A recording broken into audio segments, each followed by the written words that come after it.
지금 생각해보면 그때부터 이미 조짐은 있었습니다. 며느리 정연이가 제게 보이는 지나친 친절과 관심이 어쩐지 부자연스럽게 느껴지던 순간들이 있었죠. 하지만 그땐 그저 착한 며느리를 둔 복이라 여기며 애써 의심을 떨쳐냈습니다. 정연은 언제나 상냥했어요. 제가 운영하는 3대째 가업인 은성한약의 일에도 유독 관심이 많았고 회사 경영에 대해 이것저것 물어볼 때면 열정 넘치는 며느리라고 생각했습니다. 그 아이는 매번 제 건강을 염려한다며 이런저런 보양식을 챙겨왔고 회사의 신제품 개발 회의에도 참석하고 싶다고 했죠. 아들 태연보다도 더 적극적으로 회사 일에 개입하려는 모습이 처음엔 기특해 보이기까지 했습니다. 하지만 시간이 지날수록 뭔가 석연치 않은 구석들이 눈에 들어오기 시작했어요. 정연이가 제 건강을 챙기는 척하면서도 은근슬쩍 회사의 핵심 자료들이 보관된 서류함의 비밀번호를 물어본다거나 대표실 금고의 위치를 유심히 살피는 모습을 목격했던 거죠. 그 아이의 눈빛 속에는 단순한 관심을 넘어선 어떤 집착 같은 것이 서려 있었습니다. 돌이켜보면 그 모든 게 치밀하게 계산된 행동이었던 거예요. 정연이는 저를 속이기 위해 완벽한 가면을 쓰고 있었고 저는 그 가면 뒤에 숨은 진짜 얼굴을 보지 못하고 있었던 겁니다. 아니, 어쩌면 보고 싶지 않았던 건지도 모르겠어요. 그 아이가 가져온 것은 보약이 아니었습니다. 그건 제 목숨을 서서히 앗아갈 독약이었고 동시에 우리 가문이 3대에 걸쳐 일궈온 은성한약을 빼앗으려는 음모의 시작이었죠. 정연의 과한 친절 뒤에는 날카로운 복수의 칼날이 숨어 있었고 그 칼날은 이미 제 목을 향해 겨눠져 있었습니다. 지금도 선명하게 기억나요. 작고한 남편이 생전에 심어놨던 난초 화분을 보며 정연이가 묻던 말이요. 이 집안의 모든 것이 언젠가 자신의 것이 될 거라고 그렇게 믿어도 되느냐고 물었던 그 순간의 눈빛을요. 그때는 그저 아들과의 미래를 꿈꾸는 며느리의 당연한 기대라고 생각했지만 이제는 압니다. 그건 선전포고였다는 것을요. 그날은 평범한 가을 저녁이었습니다. 정연이가 두 손으로 정성스럽게 들고 온 검은색 사발을 보는 순간 제 심장이 이상하게 두근거렸어요. 본능이 경고를 보내고 있었던 거죠. 손톱으로 사발 가장자리를 긁으며 안을 들여다보던 며느리의 손가락이 미세하게 떨리고 있었고 그 떨림이 저에게는 마치 지진처럼 크게 느껴졌습니다. 며느리는 싱그러운 미소를 지으며 말했습니다. 요즘 어머님께서 많이 피곤해 보이셔서 특별히 한의원에 가서 처방받은 보약이라고 자신이 직접 3시간이나 정성껏 다렸다고요. 검고 진한 액체에서는 묘한 약재 냄새가 났고 그 냄새를 맡는 순간 등골이 서늘해지는 걸 느꼈습니다. 평소 한약회사를 운영하며 수없이 맡아온 약재들의 향과는 확연히 달랐어요. 뭔가 비정상적으로 쓴 냄새가 코를 찔렀고 그 순간 머릿속에서 경보음이 울렸죠. 하지만 며느리는 전혀 개의치 않는 듯 보였어요. 오히려 더 적극적으로 권하면서 따뜻할 때 드셔야 효과가 좋다며 사발을 제 앞으로 밀어냈죠. 그 아이의 눈빛에는 묘한 조급함이 서려 있었고 입술을 깨물며 제 반응을 기다리는 모습에서 뭔가 불길한 기운이 느껴졌습니다. 그 순간 저는 결심했습니다. 이 아이의 진짜 속내를 확인해야겠다고요. 문득 작고한 남편이 생전에 했던 말이 떠올랐어요. 사람을 평가할 때는 그 사람이 위기에 처했을 때의 반응을 보라고 진짜 모습은 평온할 때가 아니라 당황했을 때 드러난다고 하셨죠. 남편은 평생 한약재를 다루며 사람의 본성도 함께 읽어내는 안목을 키워온 분이었습니다. 그분의 가르침이 지금 이 순간 제게 필요한 무기가 되어 주었어요. 그래서 가장 인자한 미소를 지으며 말했어요. 이렇게 귀한 약을 어찌 나만 먹을 수 있겠느냐고 약을 다리느라 고생한 내가 먼저 한 잔 받아 마시라고요. 며느리에게 정말 고맙다는 마음을 담아 떨리지 않는 손으로 사발을 다시 그 아이 쪽으로 건넸습니다. 사발을 미는 제 손끝에는 힘이 들어가 있었고 심장은 미친 듯이 뛰고 있었지만 표정만큼은 철저히 통제했죠. 그 순간이었어요. 정연이의 얼굴에서 미소가 사라지는 걸 똑똑히 봤습니다. 찰나였지만 그 아이의 표정이 굳어지면서 눈동자가 미세하게 흔들렸죠. 당황한 기색이 역력했어요. 입술이 파르르 떨리고 목젖이 꿀떡 넘어가는 소리까지 들렸습니다. 며느리는 황급히 손을 저으며 말했습니다. 자신은 괜찮다고, 이건 어머님을 위한 거라고, 자신이 마시면 안 된다고요. 저는 왜 안 되는지 물었습니다. 좋은 약이라며 그렇게 권하던 사람이 왜 본인은 마실 수 없다는 건지 천천히 되물었죠. 일부러 말의 속도를 늦추며 한 음절 한 음절 또박또박 발음했어요. 그러자 정연이는 더욱 당황하며 변명을 늘어놓기 시작했어요.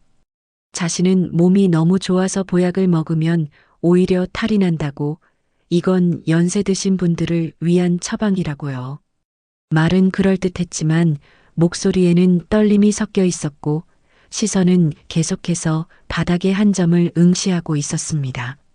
하지만 저는 물러서지 않았습니다.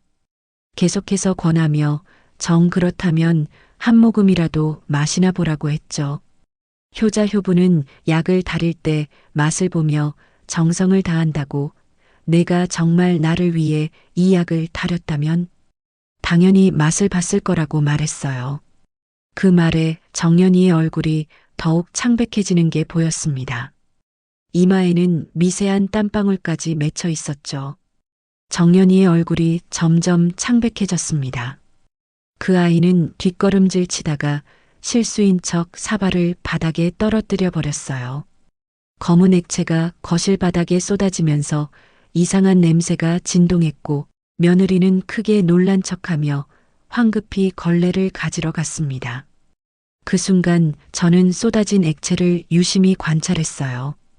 일반 한약과는 다르게 점성이 이상했고 바닥의 원목 마루에 닿자 희미하게 연기 같은 게 피어오르는 것처럼 보였습니다. 그날 밤 엎질러진 그 검은 액체를 바라보며 저는 확신했어요. 그건 단순한 보약이 아니었습니다. 며느리가 제게 먹이려 한 건 분명 뭔가 문제가 있는 것이었고 그 아이의 그 모든 친절과 배려 뒤에는 끔찍한 음모가 숨어 있었던 거죠. 30년 넘게 한약 사업을 해온 제 직감이 틀릴 리 없었어요. 저는 그날 밤 한숨도 자지 못했습니다. 며느리에 대한 믿음이 산산조각 난 순간이었고 동시에 제가 얼마나 위험한 상황에 처해 있었는지 깨달은 순간이었어요. 배신감이 온몸을 휘감았고 동시에 차가운 분노가 가슴속에서 타오르기 시작했습니다. 침대에 누워서도 계속해서 천장만 바라봤죠. 천장의 나뭇결 하나하나가 마치 며느리의 음모를 그려낸 지도처럼 보였습니다. 창밖의 달을 바라보며 생각했죠. 이제 더 이상 순진한 시어머니로 남아있을 수는 없다고, 며느리의 검은 속내를 밝혀내야 한다고요. 그 결심이 이 모든 일의 시작이었습니다. 달빛은 차갑게 제 얼굴을 비추고 있었고 그 빛 속에서 저는 복수를 다짐했습니다. 그날 밤 잠들지 못하고 뒤척이다가 저는 작고한 남편의 동생이자 저명한 한의사인 성운에게 연락을 했습니다. 새벽 2시가 넘은 시각이었지만 더 이상 참을 수가 없었어요. 휴대폰을 들었다 놨다를 수십 번 반복하다가 마침내 떨리는 손가락으로 전화번호를 눌렀죠. 신호음이 울리는 동안 심장이 터질 것 같았습니다. 성우는 놀란 목소리로 무슨 일이냐고 물었죠. 평소 새벽에 전화하는 일이 없었으니 당연했어요. 저는 떨리는 목소리로 그날 있었던 일을 처음부터 끝까지 낱낱이 털어놓았습니다. 며느리가 가져온 검은 보약, 그 아이가 보인 이상한 반응, 그리고 제 본능이 보내온 경고 신호까지요. 말을 하면 할수록 목이 메어왔고 눈물이 핑 돌았습니다. 한평생 강하게 살아온 제가 이렇게 무너지는 모습을 보이는 게 부끄러웠지만 어쩔 수 없었어요. 성우는 제 이야기를 끝까지 다 듣고 난 뒤 한참을 침묵했어요. 그 침묵이 얼마나 길게 느껴지던지요. 수화기 너머로 들리는 그의 숨소리만이 제가 혼자가 아니라는 걸 증명해주고 있었습니다. 그러다 무거운 목소리로 말했습니다. 이건 단순한 며느리의 실수가 아닐 수 있다고, 형수님의 직감을 믿는다고요. 그는 다음번에 정연이가 약을 가져오면 절대로 입에 대지 말고 자신에게 가져오라고 신신당부했습니다. 약재를 분석할 수 있는 장비와 기술이 있다고, 정확한 성분을 밝혀낼 수 있다고 했어요. 전화를 끊고 나서도 한동안 멍하니 앉아 있었어요. 제 의심이 사실이라면, 며느리가 정말로 저를 해치려 했다면 이건 단순한 가정 내 갈등을 넘어선 범죄였습니다. 그 생각만으로도 온몸에 소름이 돋았죠. 창밖을 보니 동이 트기 시작하고 있었어요. 하늘이 서서히 밝아오는 모습을 보며 저도 이 어둠을 걷어내야 한다는 다짐을 했습니다. 다음 날 아침 저는 평소처럼 아무 일도 없었다는 듯 며느리를 대했습니다. 오히려 어제 약을 엎질러서 미안하다며 다음에 또 그렇게 좋은 약을 달아오면 꼭 먹겠다고 말했어요. 정연이는 안도한 듯한 표정을 지으며 고개를 끄덕였습니다. 그 순간 그 아이의 눈빛에서 묘한 기쁨 같은 게 스쳐 지나가는 걸 봤어요. 등골이 서늘해졌지만 표정 하나 변하지 않았습니다. 그날 오후 저는 성훈을 몰래 만났어요. 회사 근처의 한적한 카페에서였죠. 일부러 사람들이 잘 찾지 않는 곳을 골랐습니다. 성훈은 제 손을 꼭 잡으며 말했습니다. 형님이 살아계셨다면 분명 같은 선택을 했을 거라고, 진실을 밝혀내는 게 가족을 지키는 길이라고요. 그의 손은 따뜻했지만 그 따스함이 오히려 제 마음을 더 무겁게 만들었습니다.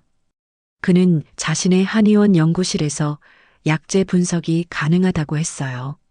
만약 정연이가 다시 약을 가져온다면 그 성분을 정밀하게 분석해서 정확히 무엇이 들어있는지 알아낼 수 있다고요. 최신 분석 장비를 갖춘 연구실이 있고 신뢰할 수 있는 동료 한의사들도 있다고 했습니다. 저는 고개를 끄덕이며 그의 계획에 동의했습니다. 이제 우리에겐 확실한 증거가 필요했어요. 성우는 또 한 가지를 조언해 줬어요. 정연이의 과거를 조사해 볼 필요가 있다고요. 사람이 이렇게 극단적인 행동을 하는 데는 반드시 이유가 있다고, 그 이유를 찾아야 대응 방법도 알 수 있다고 했습니다. 그의 말이 맞았어요. 며느리의 동기를 알아야 다음 행동을 예측할 수 있으니까요. 저는 그날부터 조용히 움직이기 시작했어요. 회사의 오래된 거래처 자료들을 뒤지기 시작했고 정연이의 친정 쪽 배경을 알아보기 시작했죠. 며느리는 전혀 눈치채지 못했습니다. 저는 여전히 자상한 시어머니를 연기하고 있었으니까요. 아침마다 며느리에게 잘 잤느냐고 물었고 저녁에는 회사 일에 대해 이런저런 이야기를 나눴습니다. 완벽한 가면이었죠. 며칠이 지난 어느 날 회사의 오래된 장부를 뒤지다가 놀라운 사실을 발견했습니다.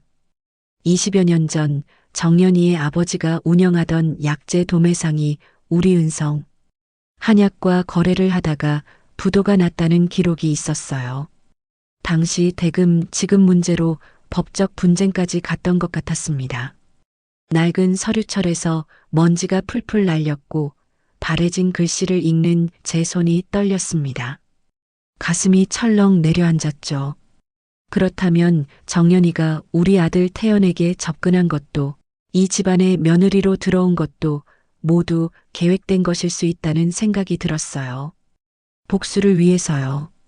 아들과의 만남이 우연이 아니라 치밀하게 설계된 만남이었다면, 그 결혼식 날의 환한 미소도 모두 거짓이었다면 생각만으로도 온몸이 얼어붙는 것 같았습니다. 저는 성훈에게 이 사실을 알렸습니다. 그는 역시 그랬을 거라며 이제 더욱 조심해야 한다고 했어요. 정연이가 단순히 재산을 노리는 게 아니라 우리 가문에 대한 복수심으로 움직인다면 훨씬 더 위험한 상대라는 거였죠. 복수심에 불타는 사람은 이성적 판단을 잃은 경우가 많고 그만큼 예측 불가능한 행동을 할 수 있다고 경고했습니다. 그날 밤 저는 남편의 영정 앞에 앉아 긴 시간을 보냈습니다.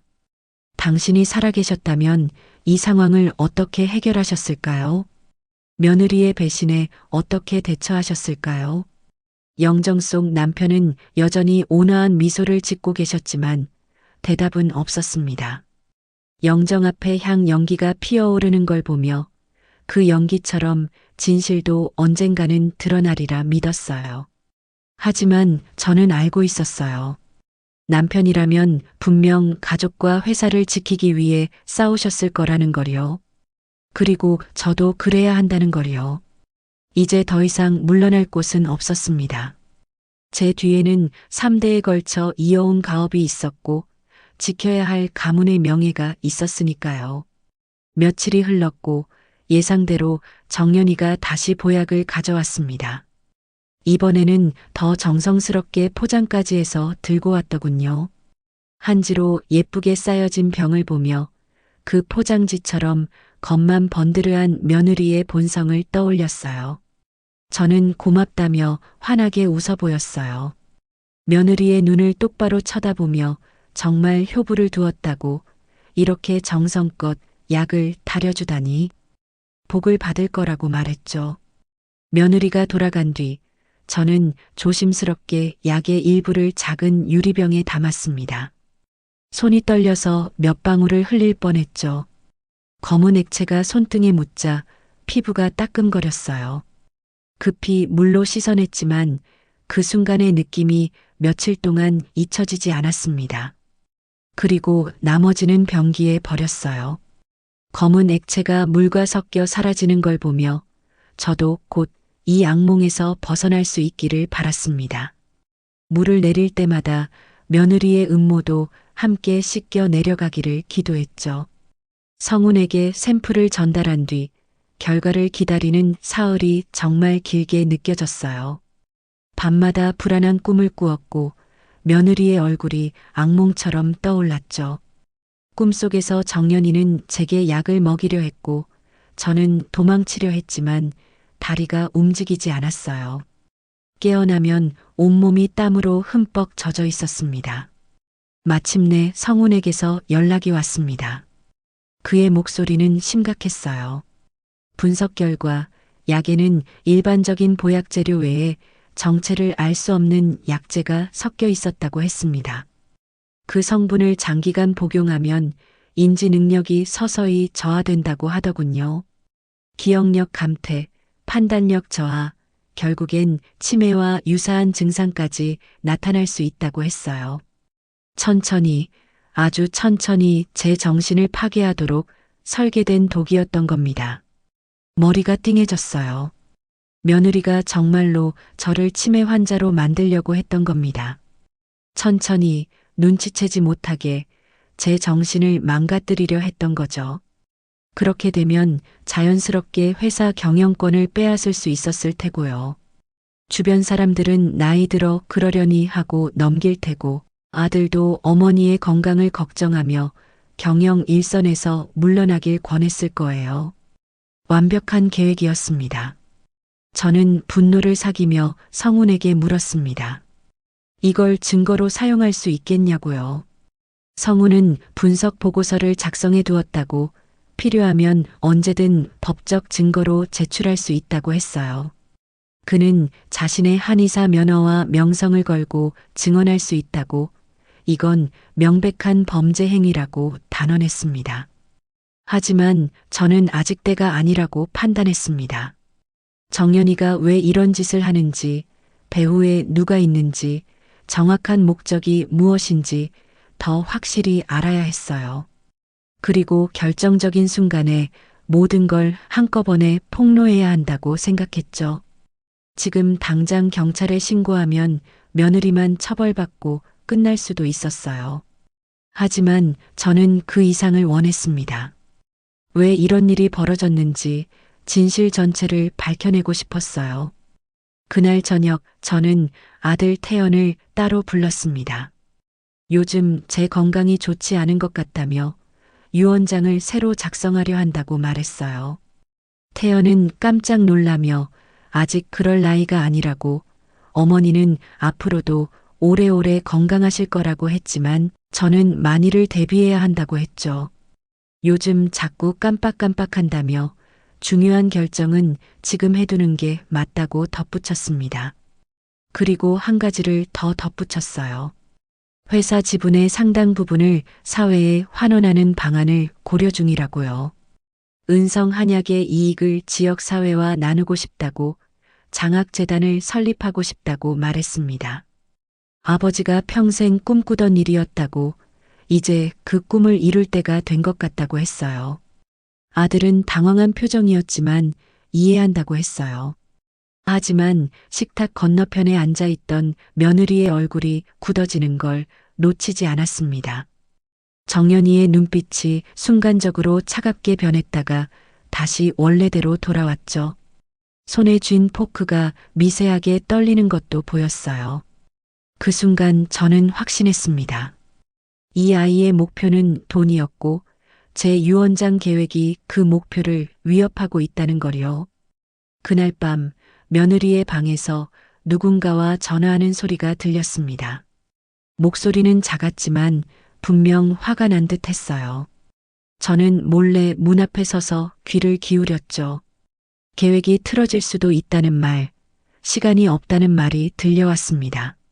상대방이 누군지는 알 수 없었지만 며느리 혼자 움직이는 게 아니라는 걸 확실히 알았어요. 복수에는 공범이 있었던 겁니다. 다음 날 아침 며느리는 평소보다 더 상냥했어요. 오히려 그게 더 섬뜩했죠. 저는 유언장 얘기를 꺼낸 게 정답이었다고 확신했습니다. 며느리를 압박하기 시작한 거예요. 궁지에 몰린 동물이 어떻게 반응하는지 보고 싶었습니다. 정연이는 제게 더욱 친절하게 굴었고 매 식사마다 특별한 음식을 준비해 왔어요. 하지만 저는 이제 그 아이가 만든 어떤 것도 입에 대지 않았습니다. 성훈과 다시 만났을 때 저는 제 계획을 설명했습니다. 이제 정연이가 조급해질 거라고, 그러면 실수를 할 거라고요. 우리는 그 실수를 기다려야 한다고 했죠. 급한 사람이 실수하는 법이니까요. 성우는 제 전략을 이해한다고 했지만 동시에 걱정스러운 눈빛을 감추지 못했습니다. 성우는 제 손을 잡으며 조심하라고 했어요.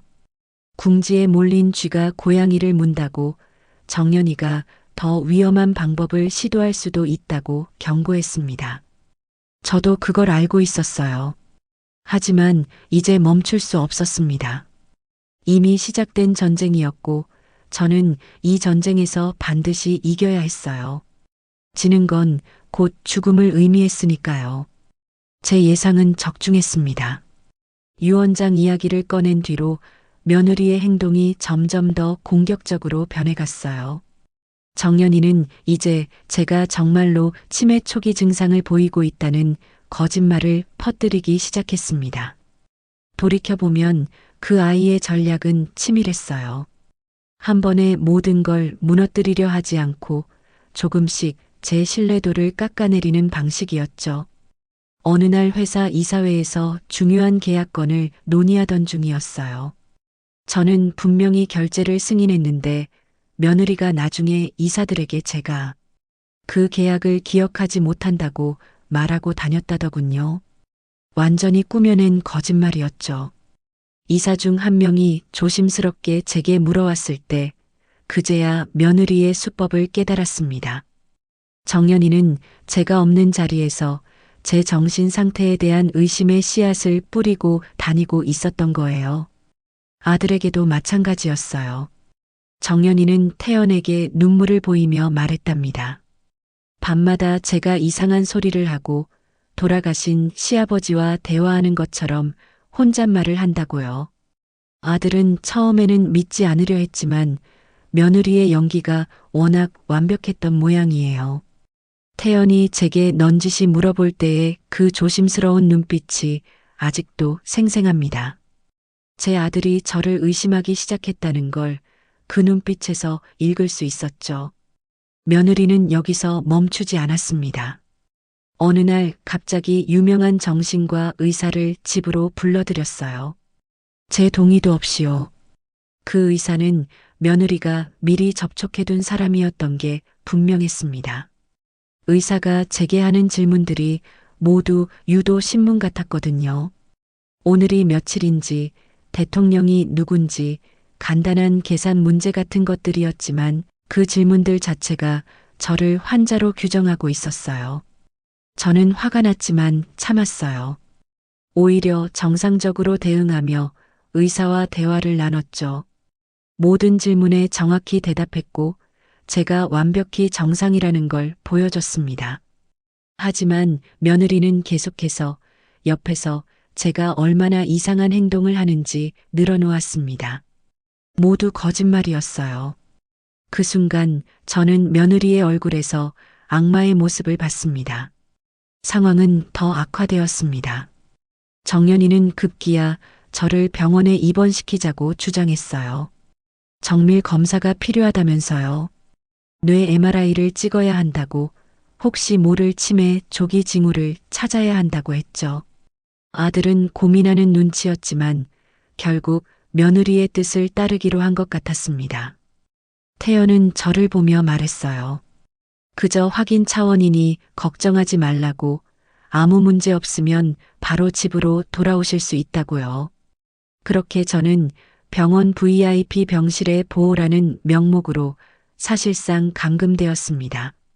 며느리는 제가 푹 쉬면서 검사를 받아야 한다고 했지만 실제로는 저를 고립시키려는 수작이었죠. 병실은 넓고 깨끗했지만 제게는 감옥이나 다름없었어요. 창문 밖의 세상이 그렇게 멀게 느껴질 수가 없었습니다. 병실에서 혼자 지내는 시간이 길어질수록 불안감이 커졌어요.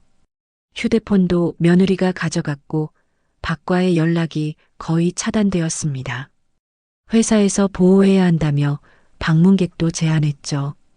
오직 성훈에게만 병원 공중전화로 몰래 연락할 수 있었어요. 간호사들의 눈을 피해 복도 끝에 공중전화 부스로 가는 길이 얼마나 멀게 느껴지던지요. 더 충격적인 소식을 들었습니다. 며느리가 긴급 이사회를 소집했다는 거예요. 제 경영권을 정지시키기 위한 회의였습니다. 저의 건강 상태가 회사 운영에 적합하지 않다는 이유를 들었다더군요. 성훈이 그 소식을 전해줬을 때 저는 손에 든 수화기를 떨어뜨릴 뻔했어요. 며느리가 이렇게 빨리, 이렇게 대담하게 움직일 줄은 예상하지 못했습니다. 아들조차 며느리의 편에 서기 시작했어요. 태연은 병실에 찾아와 말했습니다. 어머니가 좀 쉬시는 게 좋겠다고, 회사 일은 자신들이 알아서 하겠다고요. 제 아들이 저를 의심하고 있다는 게 믿기지 않았습니다. 평생 저를 믿고 따르던 아들이 고작 며느리의 몇 마디 말에 저를 버리다니요.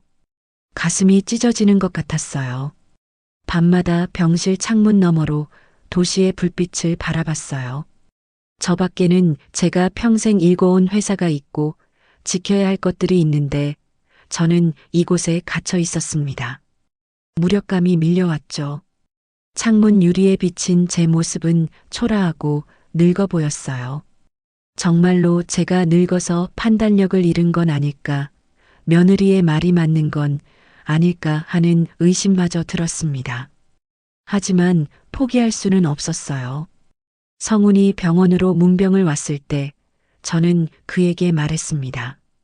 이사회 날짜를 확인하고 모든 증거를 준비하라고요. 이제 반격할 시간이라고 했죠. 성운의 눈빛에서 결의를 읽을 수 있었어요. 그는 제가 옳다고 끝까지 함께하겠다고 약속했습니다. 그 약속이 제게 힘이 되어 주었어요. 병원에 갇힌 지 일주일째 되던 날이었습니다. 병실 창가에 놓인 난초 화분이 눈에 들어왔어요. 남편이 생전에 제게 선물했던 우리 집 거실을 20년간 지켜온 그 난초였죠. 그 난초는 남편과 제가 처음 사업을 시작하던 해에 받은 것이었어요. 남편은 그때 말했었죠. 이 난초처럼 우리도 오래오래 아름답게 살자고요. 며느리가 병문안 온다며 가져왔다고 했지만 저는 알았어요. 이건 단순한 선물이 아니라 상징이었습니다.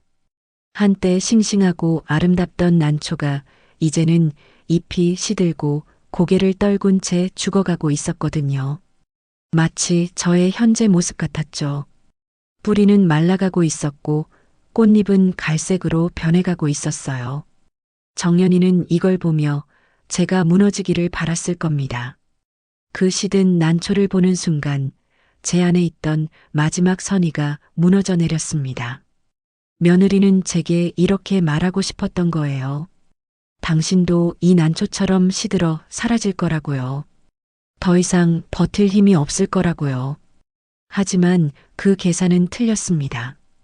오히려 그 시든 난초가 저를 깨웠거든요. 하지만 정연이는 한 가지를 착각했습니다. 난초는 겉으로 시들어 보여도 뿌리만 살아있으면 다시 피어날 수 있다는 거요. 그리고 저는 아직 뿌리가 살아있었어요. 3대에 걸쳐 이어온 가문의 뿌리, 30년간 쌓아온 인맥의 뿌리, 그 모든 것이 아직 제 안에 살아 숨쉬고 있었습니다. 저는 난초 화분을 들고 화장실로 가져갔습니다. 그리고 변기에 던져버렸어요. 도자기 화분이 깨지는 소리가 크게 울렸지만 개의치 않았습니다. 이제 과거의 나는 죽었어요. 착한 시어머니, 온화한 경영자, 그 모든 가면을 벗어던졌습니다. 깨진 화분 조각들을 내려다보며 저는 새로운 제 자신을 마주했어요. 거울에 비친 제 얼굴을 봤습니다. 눈빛이 달라져 있었어요. 더 이상 자상한 시어머니의 눈빛이 아니었죠. 냉소가 입가에 걸렸고 얼굴에는 차가운 결의가 서려 있었습니다. 그 모습이 낯설면서도 동시에 익숙했어요. 이게 제 진짜 모습이었던 거죠. 비즈니스 세계에서 살아남기 위해 감춰뒀던 저의 진면목이었습니다. 그날 밤 저는 성운에게 전화했어요. 목소리는 이전과 완전히 달랐습니다. 이제 저 아이의 숨통을 끊을 시간이 됐다고 모든 것을 준비하라고 말했죠. 더 이상 주저할 이유도 망설일 이유도 없었어요. 며느리가 제게 독을 먹이려 한 순간부터 이 결말은 이미 정해져 있었던 겁니다. 성우는 제 목소리의 변화를 느꼈는지 잠시 침묵했어요. 그러다 물었습니다. 정말 괜찮으시냐고, 돌이킬 수 없는 길이라고요. 저는 대답했죠. 이미 돌이킬 수 없는 길로 들어섰다고, 며느리가 먼저 저를 그 길로 밀어 넣었다고요. 제 목소리에는 흔들림이 없었어요.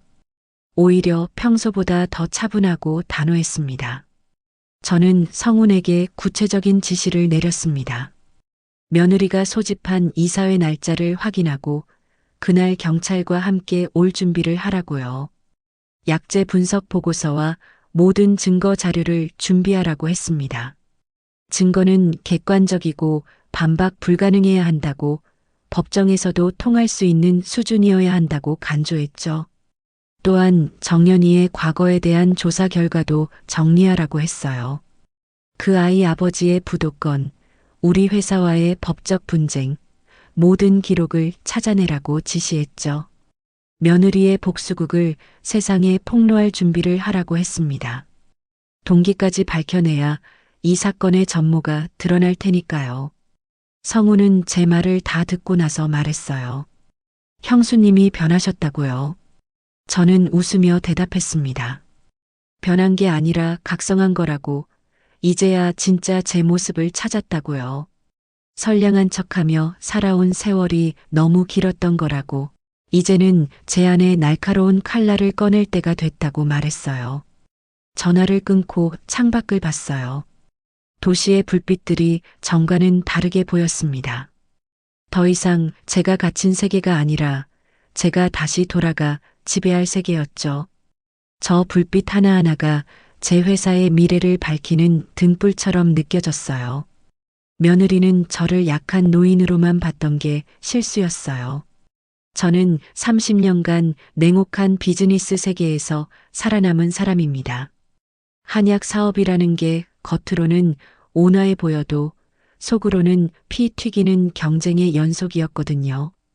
대기업들의 인수 시도를 막아냈고 수많은 경쟁자들을 제치고 살아남았어요. 그런 제가 겨우 28살짜리 며느리한테 진리 없었죠. 이제 진짜 전쟁을 시작할 때가 됐습니다. 며느리가 제게 던진 독은 이제 그 아이에게로 되돌아갈 것이고 제가 받은 모욕과 배신은 100배로 갚아줄 것입니다. 복수는 차갑게 서빙되어야 한다고 했던가요? 저는 지금 가장 차가운 복수를 준비하고 있었어요. 저는 병실 침대에 누워 눈을 감았어요. 이번엔 악몽을 꾸지 않았습니다. 오히려 평화로운 잠이 찾아왔죠. 결심을 하고 나니 마음이 편해졌어요. 이제 남은 건 실행뿐이었습니다. 이사회 당일이 밝았습니다. 며느리가 소집한 긴급 이사회, 저의 경영권을 박탈하기 위한 자리였죠. 하지만 이날은 오히려 제가 모든 걸 끝낼 무대가 될 것이었어요. 아침부터 긴장감이 온몸을 휘감았지만 동시에 묘한 흥분도 느껴졌습니다. 마침내 복수를 완성하는 날이 온 거니까요. 저는 병원 측에 강력히 항의해서 이사회 참석 허가를 받아냈습니다. 휠체어를 타고 가겠다고 했고, 그래야 며느리도 안심할 거라 생각했죠. 약하고 병든 시어머니의 모습을 보여줘야 했으니까요. 간호사가 제지하려 했지만 저는 회사의 중요한 일이라며 고집을 부렸어요. 결국 병원 측도 어쩔 수 없다는 듯 허락했죠. 회의실에 들어섰을 때 이사들의 표정이 복잡했어요. 동정과 걱정이 뒤섞인 눈빛들이었죠. 오래 함께 일했던 이사들이 제 초라한 모습을 보며 안타까워하는 게 느껴졌습니다. 며느리 정연이는 제가 나타나자 살짝 놀란 듯 했지만 이내 걱정하는 표정을 지었습니다. 달려와서 제 휠체어를 밀어주며 무리하지 말라고 했어요. 그 순간까지도 완벽한 연기를 하고 있었죠. 정연이가 회의를 시작했어요. 저의 건강 상태가 회사 경영에 적합하지 않다며 일시적으로 경영권을 정지하고 전문적인 치료를 받으시게 하는 게 좋겠다고 말했습니다. 이사들은 고개를 끄덕였죠. 며느리의 말투는 정중했고 표정에는 진심 어린 걱정이 담겨 있는 것처럼 보였어요. 정말 대단한 배우였습니다. 며느리는 준비해온 자료들을 내놓기 시작했어요. 제가 최근 이상한 결정들을 내렸다는 거짓 증거들, 정신과 의사의 소견서까지요. 모든 게 치밀하게 준비되어 있었습니다. 화면에 띄워진 프레젠테이션은 전문적으로 만들어져 있었고 그래프와 도표들이 제 비정상적인 경영 판단을 설득력 있게 보여주고 있었죠. 저는 조용히 앉아서 며느리의 발표를 들었어요. 때를 기다리고 있었죠. 정연이가 거의 다 끝나갈 무렵 저는 천천히 일어섰습니다. 휠체어에서요. 마치 기적이라도 일어난 것처럼 두 다리로 똑바로 서서 며느리를 쳐다봤습니다. 이사들이 놀란 표정으로 저를 봤어요. 누군가는 입을 벌린 채 얼어붙었고 누군가는 의자에서 일어났다가 다시 앉았죠. 저는 아무렇지도 않게 서서 말했습니다. 지금까지 잘 들었다고, 이제 제가 말할 차례라고요. 제 목소리는 전혀 떨리지 않았어요. 오히려 평소보다 더 단호하고 강했습니다. 바로 그 순간 회의실 문이 열렸습니다. 성훈이 경찰 2명과 함께 들어왔죠. 며느리의 얼굴이 창백해졌어요. 입술이 파르르 떨리고 눈동자가 크게 흔들렸습니다. 이사들은 무슨 일인지 몰라 당황했고요. 회의실 안이 순식간에 술렁거리기 시작했어요. 저는 차분하게 이야기를 시작했습니다. 며느리가 제게 가져온 보약에 대해 그 약의 성분 분석 결과에 대해 말했죠. 성훈이 분석 보고서를 이사들에게 나눠줬어요. 두꺼운 서류 뭉치였고 전문 한의학 연구기관의 공식 날인이 찍혀 있었습니다. 보고서에는 명확하게 나와 있었습니다. 장기 복용 시 인지 능력을 저하시키는 약재가 포함되어 있었다고요. 이사들의 얼굴이 굳어졌죠. 누군가는 보고서를 읽다가 손을 떨었고 누군가는 며느리를 향해 믿을 수 없다는 표정을 지었어요. 저는 계속해서 말했어요. 며느리가 왜 이런 짓을 했는지에 대해서요. 20년 전 정연이의 아버지와 우리 회사 사이에 있었던 일, 그 집안의 몰락과 복수심에 대해 설명했습니다. 낡은 장부 사본들을 보여주며 당시 법정 다툼까지 갔던 사실을 상기시켰죠. 이사들 중 몇몇은 그때를 기억하는 듯 고개를 끄덕였어요. 성우는 또 다른 자료를 꺼냈어요.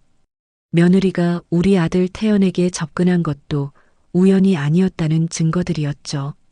정연이가 태연의 동선을 미리 파악하고 계획적으로 만남을 만들어낸 정황들이 있었습니다. CCTV 영상, 목격자 진술서, 정연이가 태연에 대해 조사했던 흔적들이 모두 담겨 있었어요. 며느리는 아무 말도 하지 못했어요. 얼굴은 새하얗게 질려 있었고 손은 부들부들 떨리고 있었죠. 이사들은 충격을 받은 표정으로 정연이를 쳐다봤습니다. 그중 한 명이 며느리를 향해 소리쳤어요.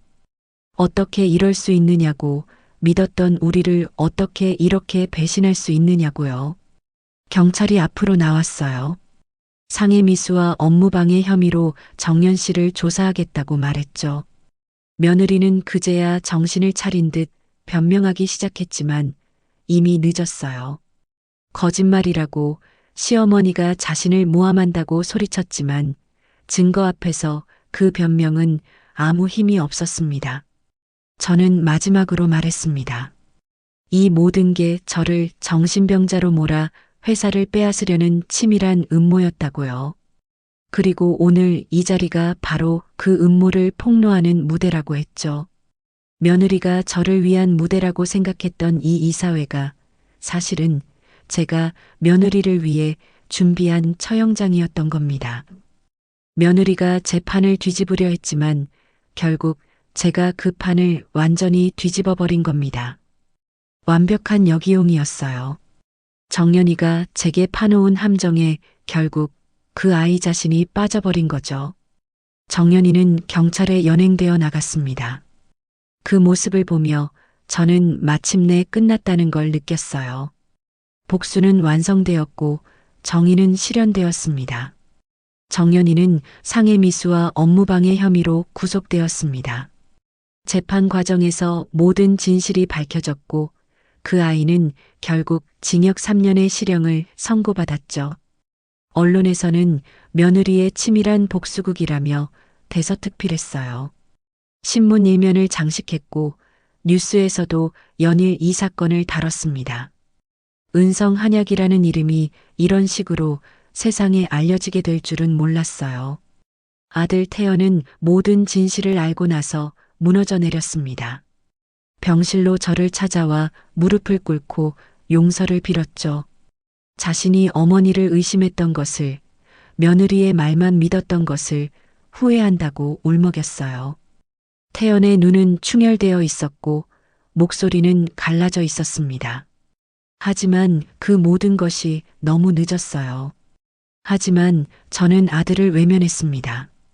태연의 어리석음이 저를 더욱 깊은 배신감 속으로 밀어 넣었거든요. 아들은 제 곁에서 며느리의 편을 들었고 그 선택의 대가를 치러야 했어요. 저는 차가운 목소리로 말했습니다. 이제 아들도 며느리도 없다고, 혼자서 살아가는 게 더 낫다고요. 회사는 제가 다시 경영하게 되었습니다.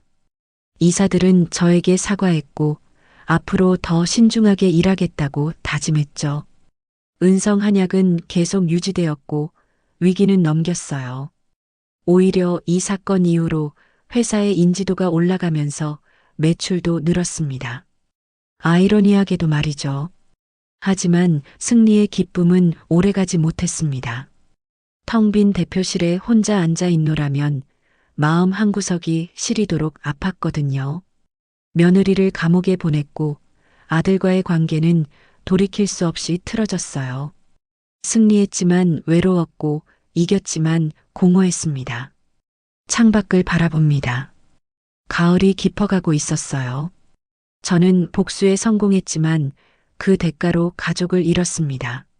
며느리의 아기가 핥히고 간 상처는 너무도 깊었어요. 그 상처는 시간이 지나도 아물지 않을 것 같았습니다. 성훈이 가끔 찾아와 안부를 묻지만 저는 예전처럼 밝게 웃지 못합니다. 마음 어딘가가 영원히 얼어붙어 버린 것 같아요. 복수는 달콤하다고 했지만 그 뒤에 남는 건 쓸쓸함 뿐이더군요. 성우는 제게 새로운 시작을 해보라고 권했지만 저는 그럴 마음이 나지 않았어요. 밤마다 악몽을 꿉니다. 꿈속에서 며느리는 여전히 저에게 보약을 건네고 저는 그 잔을 받아들입니다. 그리고 깨어나면 온몸이 식은 땀으로 젖어 있죠. 복수는 끝났지만 악몽은 계속됩니다. 결국 독이 든 잔을 건넨 그 아이의 손을 잡기 위해 나 또한 내 손에 독을 묻혀야만 했던 것입니다. 정연이를 무너뜨리기 위해 저도 냉혹해져야 했고 그 과정에서 제 인간성의 일부도 함께 잃어버렸어요. 제가 며느리를 응징하는 과정에서 저 역시 괴물이 되어버린 건 아닐까요? 이것이 나의 복수였고 내가 치러야 할 평생의 대가였습니다. 이제 저는 회사를 지켰지만 가족은 잃었어요. 승자가 되었지만 동시에 패자가 되었죠. 무엇을 지키기 위해 무엇을 잃었는지, 그 교환이 과연 가치 있었는지 자문하게 됩니다. 대표실 책상 위에는 새로 산 난초 화분이 놓여 있습니다. 하지만 그 난초는 예전의 그것만큼 아름답게 느껴지지 않아요. 모든 게 변해버렸으니까요. 난초는 잘 자라고 있지만 제 마음은 시들어가고 있습니다. 밤이 깊어갑니다. 저는 여전히 혼자입니다. 창밖의 도시 불빛들이 반짝이지만 그 빛은 저에게 닿지 않아요. 복수의 끝에서 제가 얻은 건 승리가 아니라 고독이었습니다.